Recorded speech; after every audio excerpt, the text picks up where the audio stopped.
Ngiyathokoza Edlozini. Ekuseni asisikhulume ngale ndaba yokuguliswa idlozi.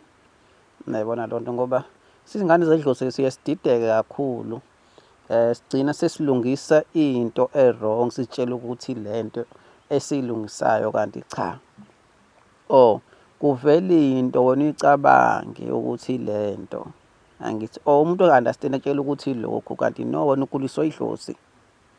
Yabona asiphithe azikho izitha asiphiki ukuthi ayikho mhlawumbe umuntu okuthakatha asikuphiki lokho kodwa kufanele si-understand uma kuyiphathi angithi la oguliswa khona idlozi khona ulungisa idlozi lakho ngoba ungaziqinisa uqede ungazigeza uqede ungazilapha uqede ngoba wena uthiwa hayi ulokhu uyathakathwa angithi nangu umuntu okuvalile yayibona isilwane lesi angithi kanti cha ngoba yini nedlozi maligulisa yabona amasayini akhona angiyacisha afane kube ngathi mhlambe isilwane yabona umuntu okuthakathayo angithi kanti idlozi liyagulisa why ligulisa lidinga attention yakho ngabe lifuna ukugezwa ngabe lifuna ukulashwa leyo nto suke liyifuna angilizogulisa nalo and lona liwesi ke more than isitha sakho uzibona ungalapheki ubona ingavuleni